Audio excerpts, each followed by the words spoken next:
باللہ من الشیطان الرجیم بسم اللہ الرحمن الرحیم وَلَا تَنْكِحُوا الْمُشْرِكَاتِ حَتَّى يُؤْمِنَّ وَلَأَمَةٌ مُؤْمِنَةٌ خَيْرٌ مِّن مُّشْرِكَةٍ وَلَوْ أَعْجَبَتْكُمْ وَلَا تُنْكِحُوا الْمُشْرِكِينَ حَتَّى يُؤْمِنُوا وَلَعَبْدٌ مُؤْمِنٌ خَيْرٌ مِّن مُّشْرِكٍ وَلَوْ أَعْجَبَكُمْ أُولَٰئِكَ يَدْعُونَ إِلَى النَّارِ وَاللَّهُ يَدْعُو إِلَى الْجَنَّةِ وَالْمَغْفِرَةِ بِإِذْنِهِ وَيُبَيِّنُ آيَاتِهِ لِلنَّاسِ لَعَلَّهُمْ يَتَذَكَّرُونَ۔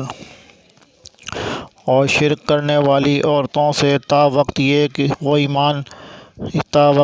کہ وہ ایمان نہ لائیں تم نکاح نہ کرو۔ ایماندار لوڈی بھی شرک کرنے والی آزاد عورت سے بہت بہتر ہے، گو تمہیں مشرکہ ہی اچھی لگتی ہو، اور نہ شرک کرنے والے مردوں کے نکاح میں اپنی عورتوں کو دو جب تک کہ وہ ایمان نہ لائیں۔ ایماندار غلام آزاد مشرک سے بہتر ہے، گو مشرک تمہیں اچھا لگے۔ یہ لوگ جہنم کی طرف بلاتے ہیں اور اللہ جنت کی طرف اور اپنی بخشش کی طرف اپنے حکم سے بلاتا ہے۔ وہ اپنی آیتیں لوگوں کے لیے بیان فرما رہا ہے تاکہ وہ نصیحت حاصل کریں۔ مشرکہ عورتوں سے مراد بتوں کی پجاری عورتیں ہیں، کیونکہ اہل کتاب یہودی یا عیسائی عورتوں سے نکاح کی اجازت قرآن نے دی ہے۔ البتہ کسی مسلمان عورت کا نکاح کسی اہل کتاب مرد سے نہیں ہو سکتا۔ تاہم حضرت عمر رضی اللہ تعالیٰ عنہ نے مصلحتاً اہل کتاب کی عورتوں سے نکاح کو ناپسند کیا ہے۔ ابن کثیر آیت میں اہل ایمان کو ایماندار مردوں اور عورتوں سے نکاح کی تاکید کی گئی ہے اور دین کو نظر انداز کر کے محض حسن و جمال کی بنیاد پر نکاح کرنے کو آخرت کی بربادی قرار دیا گیا ہے۔ جس طرح حدیث میں بھی نبی صلی اللہ علیہ وآلہ وسلم نے فرمایا کہ عورت سے 4 وجوہوں سے نکاح کیا جاتا ہے: مال، حسب، نسب، حسن و جمال یا دین کی وجہ سے۔ تم دیندار عورت کا انتخاب کرو۔ صحیح بخاری کتاب النکاح باب الاکفاء فی الدین، و صحیح مسلم کتاب الرضاع باب استحباب نکاح ذات الدین۔ اسی طرح آپ صلی اللہ علیہ وآلہ وسلم نے نیک عورت کو دنیا کی سب سے بہتر متاع قرار دیا ہے۔ فرمایا خیر متاع الدنیا المرأۃ الصالحہ۔ صحیح مسلم کتاب الرضاع باب خیر متاع الدنیا المرأۃ الصالحہ۔ وَيَسْأَلُونَكَ عَنِ الْمَحِيضِ قُلْ هُوَ أَذًى فَاعْتَزِلُوا النِّسَاءَ آپ سے حیض کے بارے میں سوال کرتے ہیں کہ فی المحیض ولا تقربوہن حتی یطہرن فإذا تطہرن فأتوہن من حیث امرکم اللہ ان اللہ یحب التوابین ویحب المطہرین۔ کہہ دیجئے کہ وہ گندگی حالت حیض میں عورتوں سے الگ رہو، اور جب تک وہ پاک نہ ہو جائیں ان کے قریب نہ جاؤ۔ ہاں جب وہ پاک ہو جائیں تو ان کے پاس جاؤ جہاں سے اللہ نے تمہیں اجازت دی ہے۔ اللہ توبہ کرنے والوں کو اور پاک رہنے والوں کو پسند فرماتا ہے۔ بلوغت کے بعد ہر عورت کو ایام ماہواری میں جو خون آتا ہے اسے حیض کہا جاتا ہے، اور بعض دفعہ عادت کے خلاف بیماری کی وجہ سے خون آتا ہے، اسے استحاضہ کہتے ہیں، جس کا حکم حیض سے مختلف ہے۔ حیض کے ایام میں عورت سے نماز معاف ہے اور روزے رکھنے ممنوع ہیں، تاہم روزوں کی قضا بعد میں ضروری ہے۔ مرد کے لیے صرف ہم بستری منع ہے، البتہ بوس و کنار جائز ہے۔ اسی طرح عورت ان دنوں میں کھانا پکانا اور دیگر گھر کا ہر کام کر سکتی ہے، لیکن یہودیوں میں ان دنوں میں عورت کو بالکل نجس سمجھا جاتا تھا۔ وہ اس کے ساتھ اختلاط اور کھانا پینا بھی جائز نہیں سمجھتے تھے۔ صحابہ کرام رضی اللہ عنہم نے اس کی بابت حضور صلی اللہ علیہ وآلہ وسلم سے پوچھا تو یہ آیت اتری جس میں صرف جمع کرنے سے روکا گیا، علیحدہ رہنے اور قریب نہ جانے کا مطلب صرف جمع سے ممانعت ہے۔ ابن کثیر جب وہ پاک ہو جائیں۔ اس کے دو معنی بیان کیے گئے ہیں، ایک خون بند ہو جائے یعنی پھر غسل کیے بغیر بھی پاک ہیں۔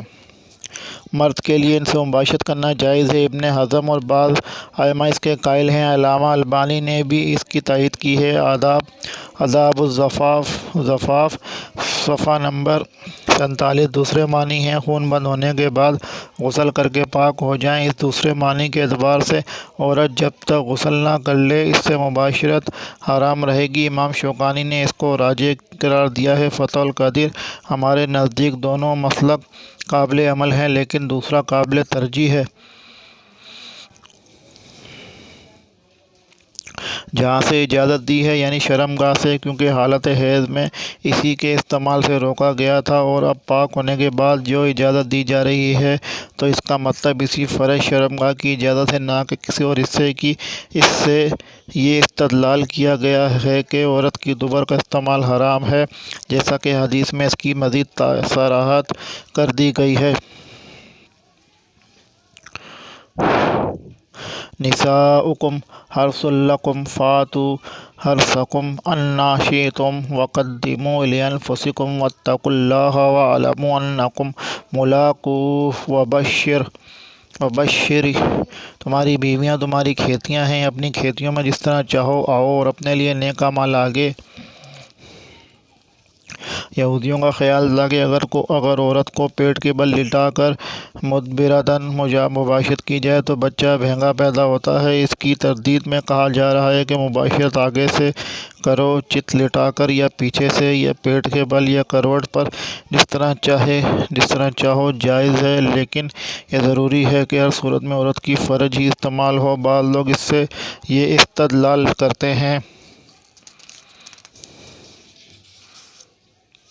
وَبَشِّرِ الْمُؤْمِنِينَ، بھیجو اور اللہ تعالیٰ سے ڈرتے رہا کرو اور جان رکھو کہ تم اس سے ملنے والے ہو، اور ایمان والوں کو خوشخبری سنا دیجیے۔ جس طرح چاہو میں تو دبر بھی آ جاتی ہے، لہٰذا دبر کا استعمال بھی جائز ہے۔ لیکن یہ بالکل غلط ہے۔ جب قرآن نے عورت کو کھیتی قرار دیا ہے تو اس کا صاف مطلب یہ ہے کہ صرف کھیتی کے استعمال کے لیے کہا جا رہا ہے کہ اپنی کھیتیوں میں جس طرح چاہو آؤ، اور یہ کھیتی موضع ولد صرف فرج ہے، نہ کہ دبر۔ بہرحال یہ غیر فطری عمل ہے۔ ایسے شخص کو جو اپنی عورت کی دبر استعمال کرتا ہے ملعون قرار دیا گیا ہے۔ بحوالہ ابن کثیر فتح القدیر۔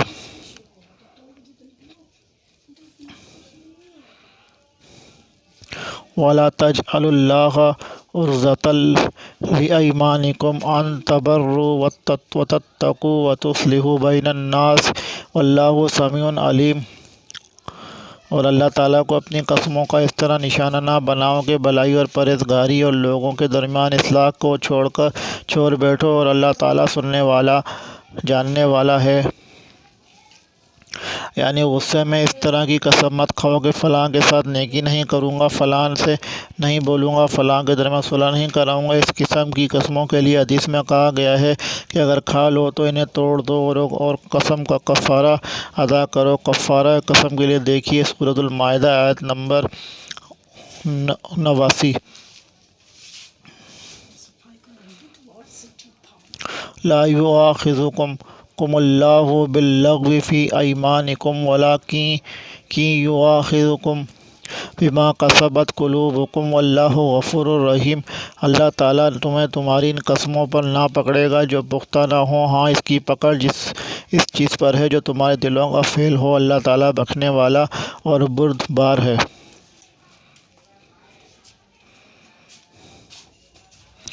یعنی جو غیر ارادی اور عادت کے طور پر ہوں، البتہ عمدن جھوٹی قسم کا کھانا کبیرہ گناہ ہے۔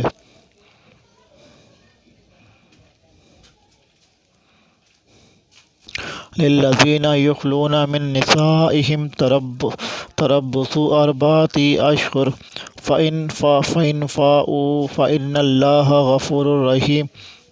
جو لوگ اپنی بیویوں سے تعلق نہ رکھنے کی قسمیں کھائیں ان کے لیے 4 مہینے کی مدت ہے، پھر اگر وہ لوٹ آئیں تو اللہ تعالیٰ بھی بخشنے والا مہربان ہے۔ ایلاء ان کے معنی قسم کھانے کے ہیں، یعنی کوئی شوہر اگر قسم کھا لے کہ اپنی بیوی سے 1 مہینے یا 2 مہینے مثلاً تعلق نہیں رکھوں گا، پھر قسم کی مدت پوری کر کے تعلق قائم کر لیتا ہے تو کبھی کوئی کفارہ نہیں۔ ہاں اگر مدت پوری ہونے سے قبل تعلق قائم کرے گا تو کفارہ قسم ادا کرنا ہوگا، اور اگر 4 مہینے سے زیادہ مدت کے لیے یا مدت کی تعین کے بغیر قسم کھاتا ہے تو اس آیت میں ایسے لوگوں کے لیے مدت کا تعین کر دیا گیا ہے کہ وہ 4 مہینے گزرنے کے بعد یا تو بیوی سے تعلق قائم کر لیں یا پھر اسے طلاق دے دیں۔ اسے 4 مہینے سے زیادہ معلق رکھنے کی اجازت نہیں ہے۔ پہلی صورت میں اسے کفارہ قسم ادا کرنا ہوگا، اور اگر دونوں میں سے کوئی صورت اختیار نہیں کرے گا تو عدالت اس کو دونوں میں سے کسی ایک بات کے اختیار کرنے پر مجبور کرے گی کہ وہ اس سے تعلق قائم کرے یا طلاق دے، تاکہ عورت پر ظلم نہ ہو۔ تفسیر ابن کثیر۔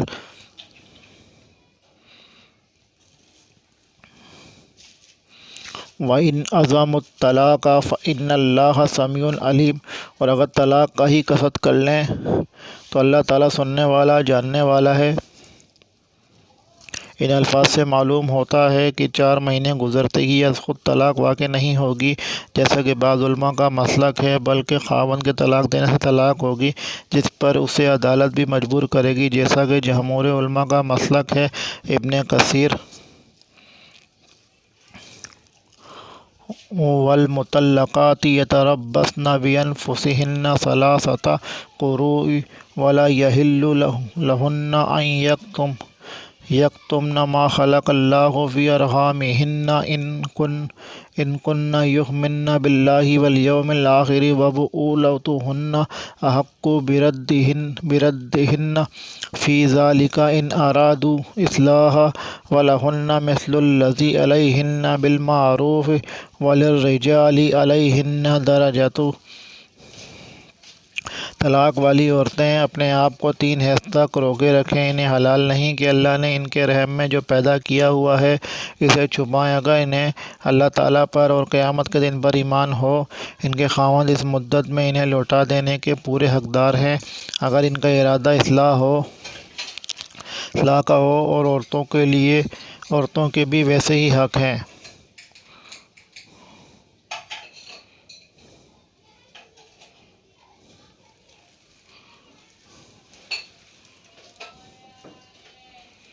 اس سے وہ متعلقہ عورت مراد ہے جو حاملہ بھی نہ ہو، کیونکہ حمل والی عورت کی مدت وضع حمل ہے، جسے دخول سے قبل طلاق مل گئی ہو، وہ بھی نہ ہو کیونکہ اس کی کوئی عدت ہی نہیں ہے۔ حائضہ بھی نہ ہو، یعنی جن کو حیض آنا بند ہو گیا ہو، کیونکہ ان کی عدت 3 مہینے ہے۔ گویا یہاں مذکورہ عورتوں کے علاوہ صرف مدخولہ عورت کی عدت بیان کی جا رہی ہے، اور وہ ہے 3 قروء، جس کے معنی طہر یا 3 حیض کے ہیں، یعنی 3 طہر یا 3 حیض عدت گزار کے وہ دوسری جگہ شادی کرنے کی مجاز ہے۔ سلف نے قروء کے دونوں ہی معنی صحیح قرار دیے ہیں، اس لیے دونوں کی گنجائش ہے۔ ابن کثیر و فتح القدیر۔ اس سے حیض اور حمل دونوں ہی مراد ہیں۔ حیض نہ چھپائیں، مثلاً کہے کہ طلاق کے بعد مجھے 1 یا 2 حیض آئے ہیں، درحال یہ اسے تینوں حیض آ چکے ہوں۔ مقصد پہلے خاوند کی طرف رجوع کرنا ہو، اگر وہ رجوع کرنا چاہتا ہو، یا اگر رجوع کرنا نہ چاہتی ہو تو یہ کہہ دے کہ مجھے تو 3 حیض آ چکے ہیں، جبکہ واقعتاً ایسا نہ ہو، تاکہ خاوند کا حق رجوع ثابت نہ ہو سکے۔ اسی طرح حمل نہ چھپائیں، کیونکہ اس طرح دوسری جگہ شادی کرنے کی صورت میں نسب میں اختلاط ہو جائے گا۔ نطفہ وہ پہلے خاوند کا ہوگا اور منسوب دوسرے خاوند کی طرف ہو جائے گا، یہ سخت کبیرہ گناہ ہے۔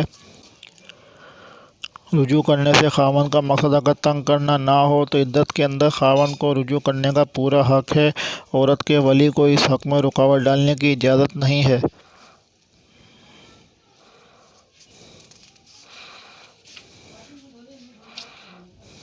واللہ عزیز حکیم۔ جیسے ان مردوں کے ہیں اچھائی کے ساتھ، ہاں مردوں کو عورتوں پر فضیلت ہے، اور اللہ تعالیٰ غالب ہے، حکمت والا ہے۔ یعنی دونوں کے حقوق ایک دوسرے سے ملتے جلتے ہیں، جن کے پورے کرنے کے دونوں شرعاً پابند ہیں، تاہم مرد کو عورت پر فضیلت یا درجہ حاصل ہے۔ مثلاً فطری قوتوں میں جہاد کی اجازت میں، میراث کے دو گنا ہونے میں، قوامیت اور حاکمیت میں، اور اختیار، طلاق و رجوع وغیرہ میں۔ الطلاق مرتان فإمساک بمعروف أو تسریح بإحسان ولا يحل لكم أن تأخذوا مما آتيتموهن شيئا إلا أن يخافا ألا يقيما حدود الله۔ یہ طلاق دو مرتبہ ہیں، پھر یا تو اچھائی سے روکنا یا عمدگی کے ساتھ چھوڑ دینا ہے، اور تمہیں حلال نہیں کہ تم نے انہیں جو دے دیا ہے اس میں سے کچھ بھی لو۔ ہاں، یہ اور بات ہے کہ دونوں کو اللہ کی حدیں قائم نہ رکھ سکنے کا خوف ہو۔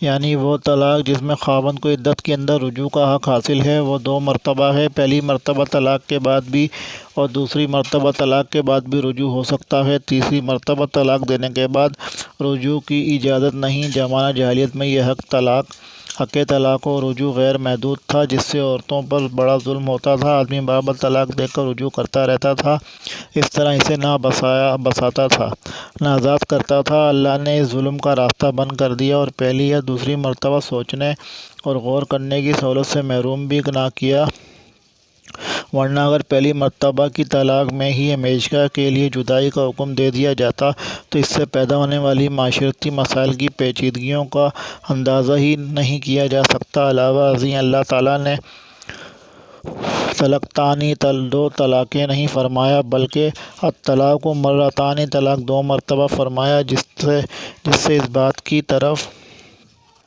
اشارہ فرما دیا کہ بیک وقت دو یا تین طلاقیں دینا اور انہیں بیک وقت نافذ کر دینا حکم الہیہ کے خلاف ہے۔ حکم الہیہ اسی بات کی مقتضی ہے کہ ایک مرتبہ طلاق کے بعد چاہے وہ ایک ہو یا کئی ایک، اور اسی طرح دوسری مرتبہ طلاق کے بعد چاہے وہ ایک ہو یا کئی ایک، مرد کو سوچنے سمجھنے اور جلد بازی یا غصے میں کیے گئے کام کے ازالے کا موقع دیا جائے۔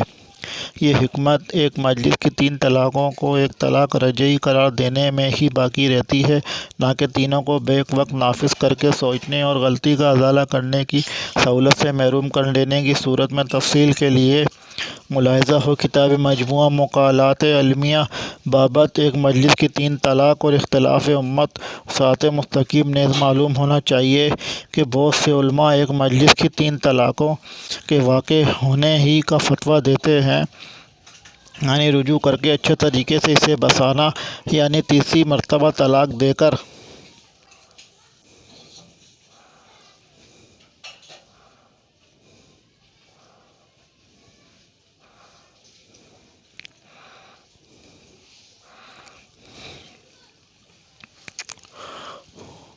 فَإِنْ خِفْتُمْ أَلَّا يُقِيمَا حُدُودَ اللَّهِ فَلَا جُنَاحَ عَلَيْهِمَا فِيمَا افْتَدَتْ بِهِ تِلْكَ حُدُودُ اللَّهِ فَلَا تَعْتَدُوهَا وَمَن يَتَعَدَّ حُدُودَ اللَّهِ فَأُولَٰئِكَ هُمُ الظَّالِمُونَ۔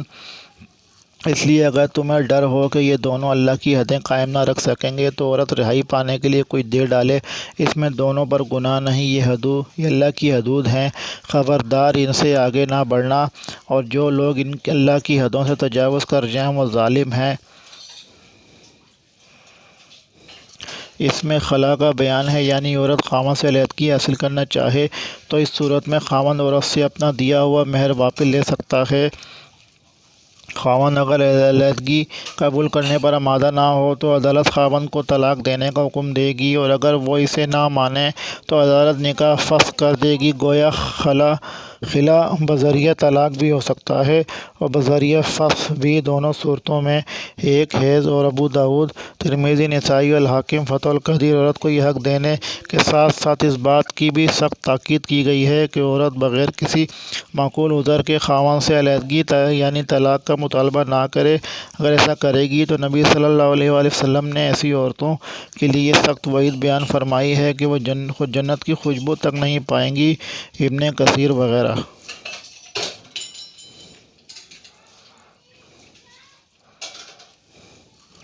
فَإِن طَلَّقَهَا فَلَا تَحِلُّ لَهُ مِن بَعْدُ حَتَّى تَنكِحَ زَوْجًا غَيْرَهُ فَإِن طَلَّقَهَا فَلَا جُنَاحَ عَلَيْهِمَا أَن يَتَرَاجَعَا إِن ظَنَّا أَن يُقِيمَا حُدُودَ اللَّهِ وَتِلْكَ حُدُودُ اللَّهِ يُبَيِّنُهَا لِقَوْمٍ يَعْلَمُونَ۔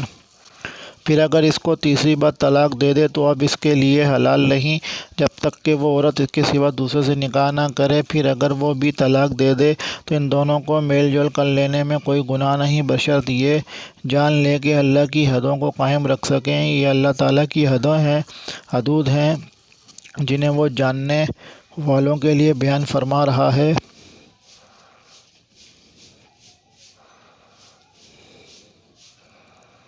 اس طلاق سے تیسری طلاق مراد ہے، یعنی تیسری طلاق کے بعد خاوند اب نہ رجوع کر سکتا ہے اور نہ نکاح، البتہ یہ عورت کسی اور جگہ نکاح کر لے اور دوسرا خاوند اپنی مرضی سے اسے طلاق دے دے یا فوت ہو جائے تو اس کے بعد زوج اول سے اس کا نکاح جائز ہوگا، لیکن اس کے لیے ہمارے ملک میں جو حلالہ کا طریقہ رائج ہے یہ لعنتی فعل ہے۔ نبی صلی اللہ علیہ وآلہ وسلم نے حلالہ کرنے والے اور کروانے والے دونوں پر لعنت فرمائی ہے۔ حلالہ کی غرض سے کیا گیا نکاح نکاح نہیں ہے، زنا کاری ہے۔ اس نکاح سے عورت پہلے خاوند کے لیے حلال نہیں ہوگی۔